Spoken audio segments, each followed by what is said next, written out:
I like it because I know one thing for certain is that if you do get married, you must commit yourself to that. Cliff Richard loved one woman 50 years. She married his best buddy, then another, then died in his arms.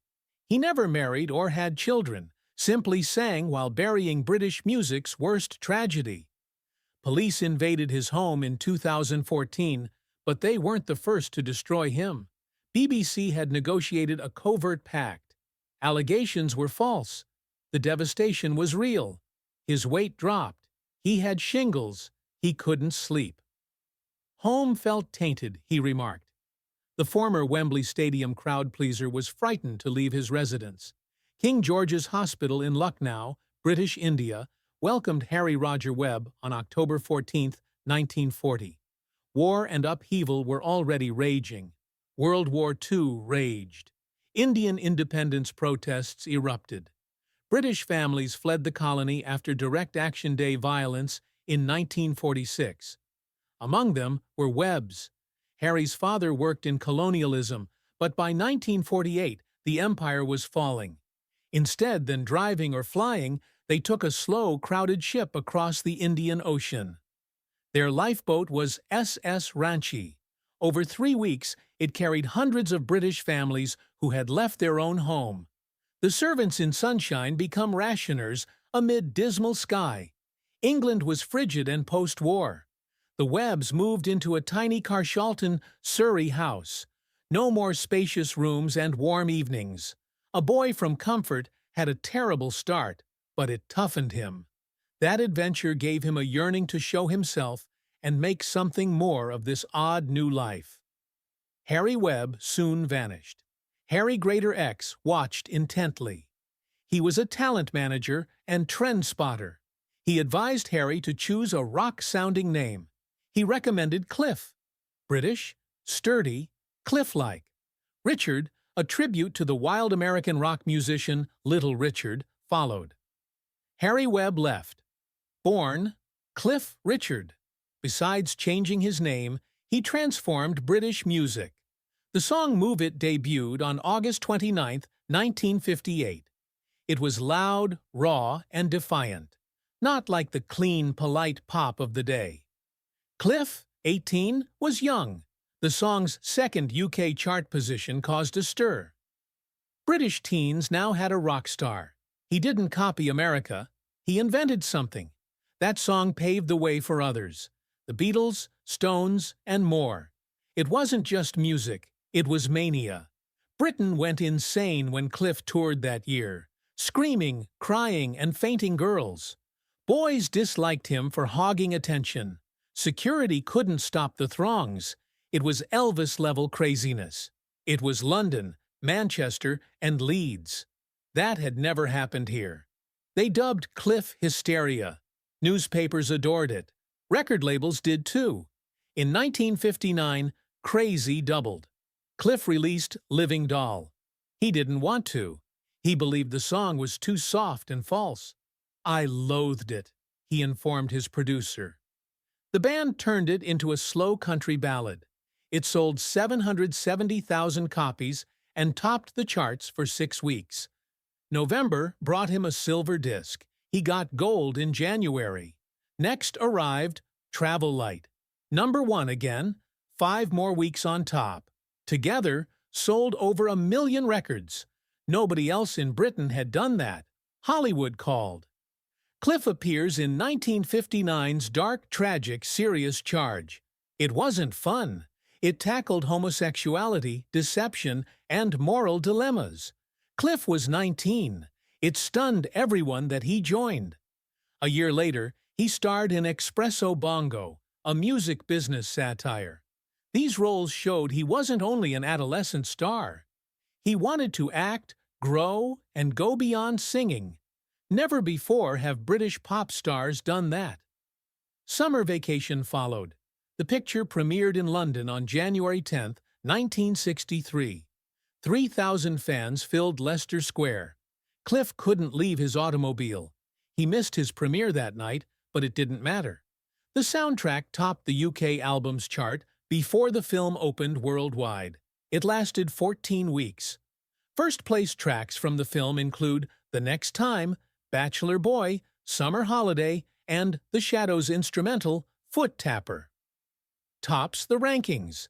It was 1963's second biggest British box office blockbuster after From Russia with Love.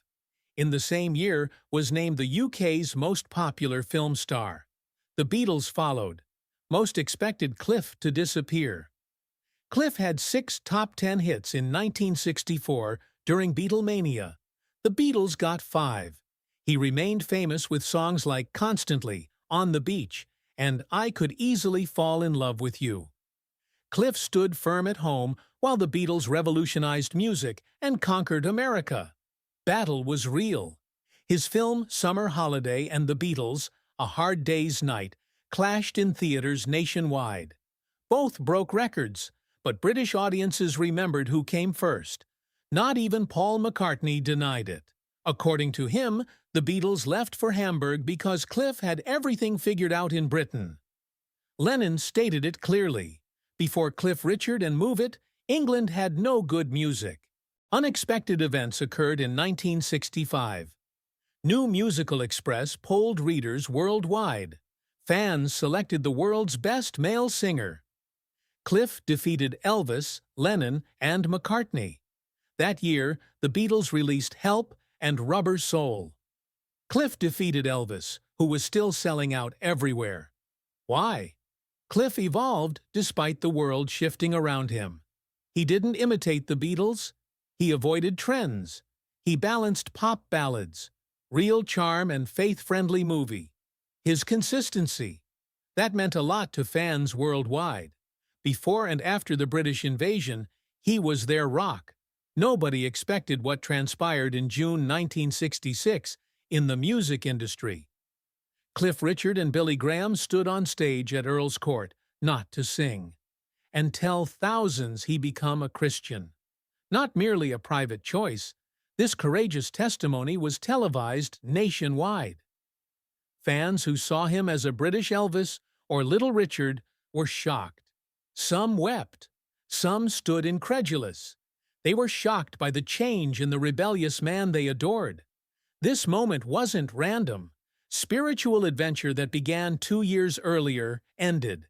Still, performing it in front of Billy Graham's large crowd during the swinging 60s gave it a gravitas no one could deny.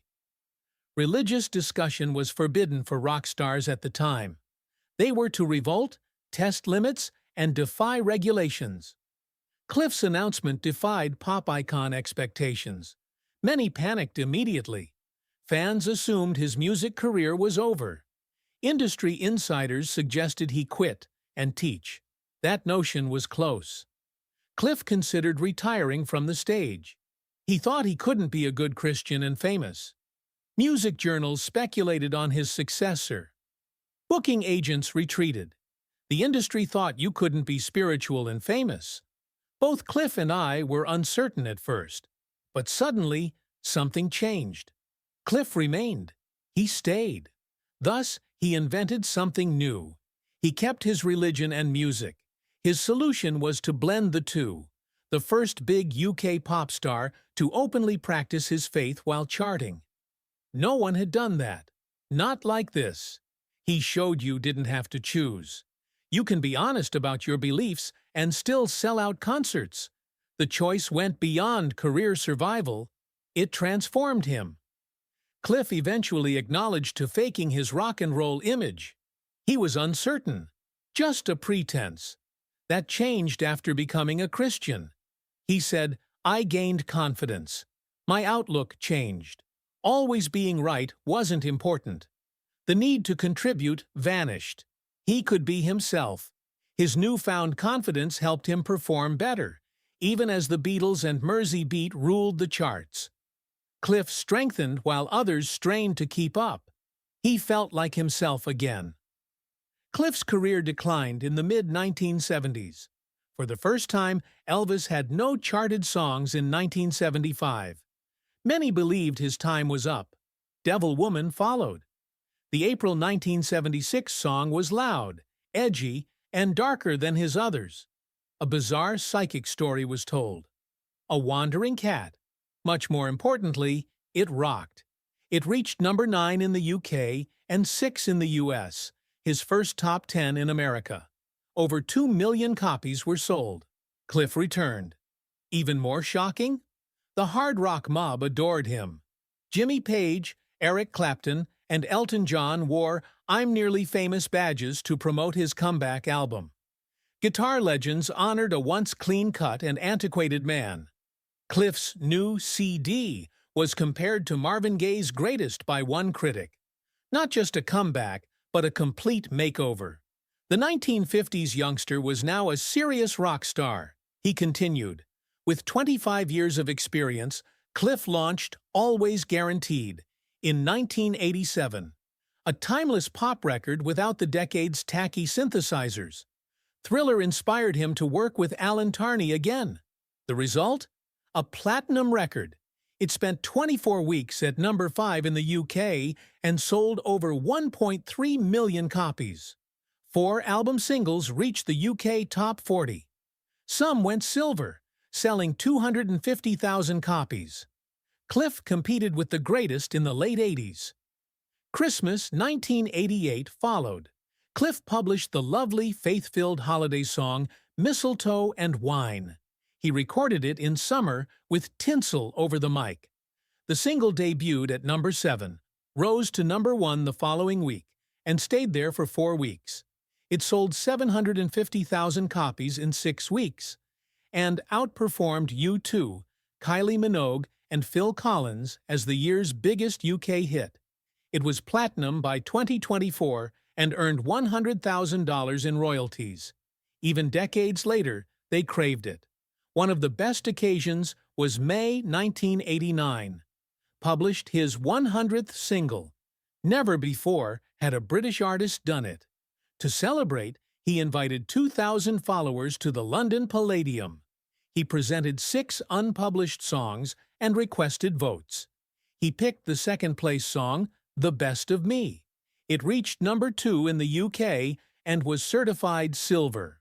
Internationally, it reached number 2 in Ireland, 25 in New Zealand, and 59 in Australia. Not just reaching 100. Maintaining relevance as the industry shifted was key. Cliff Richard's June 1989 Wembley Stadium concert was special, an incredible spectacle. The event lived true to its name. It was packed at Wembley. Thousands came for more than music. It was Time Machine. Cliff paid tribute to Oh Boy, his 1958 career-launching TV show, throughout the opening part of the event. Cliff performed with others. He hired the Vernon's Girls, Dallas Boys, and Kalin Twins, British rock and roll legends. Fans felt like they were entering a living jukebox. The second half began. Cliff proved he wasn't just a nostalgia act then. He played his latest successes with the conviction of a decades-long chart topper. Rolling cameras.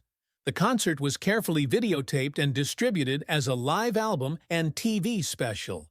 Not simply a gig, a well-planned historic occasion. The Bright Award's highest accolade was given in 1989. Great musical contribution. It wasn't just a trophy, it signified more. He was the only performer to have number 1 hits for 5 decades. The 50s, 60s, 70s, 80s, and 90s. He'd released 100 singles by then. The 100th was My Greatest and topped the charts. Cliff had 65 top 10 hits and 14 number 1s. Nobody else came close. Another milestone occurred on June 30th, 1990, a year later. Large Nordorf Robbins Music Therapy charity event at Nebworth Park. Cliff played with the Shadows in a legendary lineup. McCartney, John, Floyd, Clapton, Genesis, Phil Collins, and others performed. Crying for Concerns brought rain, but the audience stayed soaking and sang. Cliff stood with rock's biggest names and proven his worth again. December 1990 followed. The song Savior's Day debuted. Chris Eaton wrote it in October 1989 and offered it to Cliff at a Rolls-Royce Christmas party.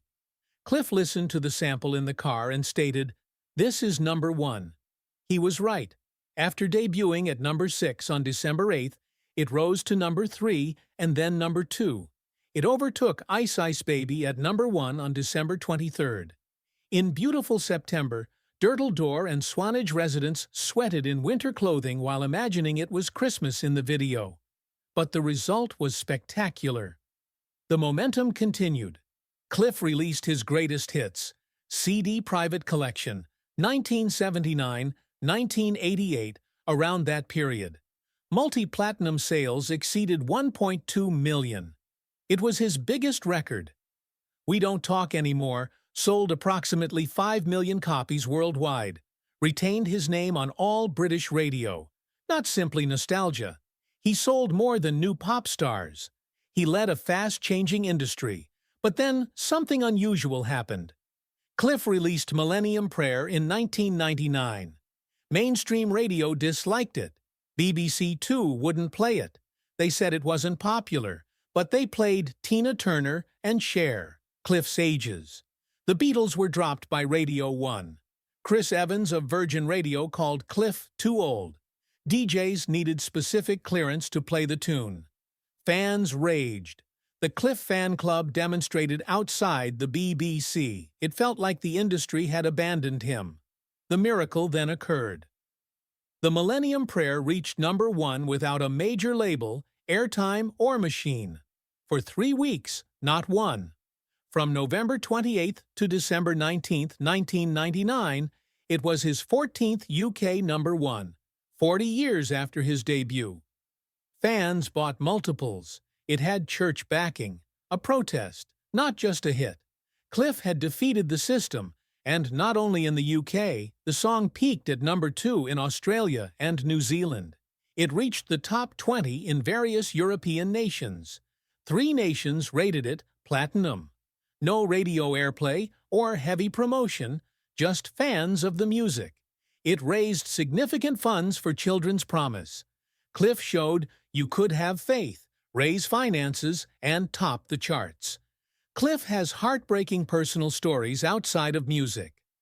Cliff Richard invited teenage Australian vocalist Olivia Newton-John to play on It's Cliff Richard in 1971. She was 22, they had instant chemistry. Cliff remarked, "I knew she was a lifelong friend immediately." He was right. For over 50 years, they were close. Cliff fell in love with her, but the world didn't know until his 2020 memoirs. I and many others loved Olivia, but she was engaged to someone else. My chance passed. Cliff never married. Olivia seemed to leave an indelible mark. Everyone who knew her fell for her, he said. Who she was engaged to complicated this scenario. Cliff's shadowy bandmate, Bruce Welch.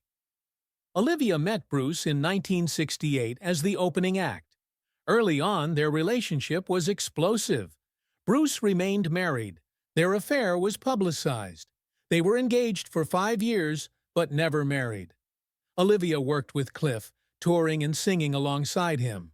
Bruce became depressed and self-harmed after she left in 1973. Rumors spread. Was she smitten by Cliff? They never spoke, yet the stillness was terrible. Cliff and Olivia performed Through the Emotional Storm. Fans recall their duets from 40 years ago. Their 1980 Xanadu hit was one of several.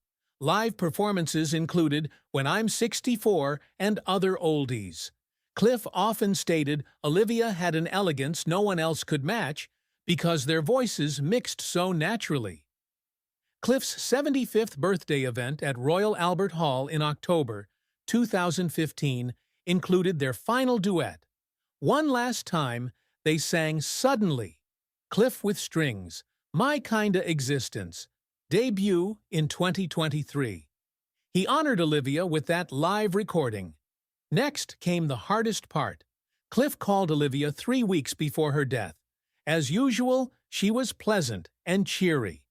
"Hi, Cliff. Dear, how are you?" she said. It didn't sound like she was dying. After that call, Cliff wrote, "I never believed I'd write this." Olivia fought breast cancer for 30 years. She was strong, yet never showed her pain. Cliff was devastated when she died on August 8, 2022. "I loathe that word," he said, alluding to death. Instead, he said she had died. He dealt with her silence this way. Cliff Richard turns on the TV while relaxing in Portugal on August 14, 2014. His heart stopped at what he saw. Television showed helicopters hovering over his Berkshire home and cops searching his possessions. His initial idea was simple, yet chilling. Not a robbery, but they look like burglars. The police raid was broadcast worldwide, thanks to a BBC South Yorkshire police secret pact. The BBC was informed beforehand. Even internally, it was called the money shot. They wanted drama. They understood. Cliff Richard was ruined. The 77-year-old national legend had a spotless record and decades of music experience. Now he was kneeling in the kitchen, crying. The photographs were everywhere, from UK to Australia. Cliff sobbed as he read out the countries that aired his private life's breakdown in court. He later said tension made him fear a heart attack or stroke. One allegation started it all. A man in his 40s claimed Cliff assaulted him at a Billy Graham rally at Bramall Lane Stadium in 1985. That rally was big. Over 5 nights, 200,000 attended. Cliff joined Graham on stage to support his Christian mission since 1966. But the accusation quickly collapsed. The man said the incident happened in a sports equipment room. The issue? That room didn't exist in 1985, and the sporting gear was housed elsewhere. Still, cops pursued this for 22 months. They rejected statements from their own cops watching Cliff that night, who were with him the whole time. Not even interviewed. The investigation lasted nearly 2 years. Cost taxpayers $800,000 with no charges. Not one. But the harm was done. After the live raid and numerous headlines, the BBC filed its Scoop of the Year coverage. Yes, the broadcaster placed the raid footage into an award competition while Cliff was under investigation.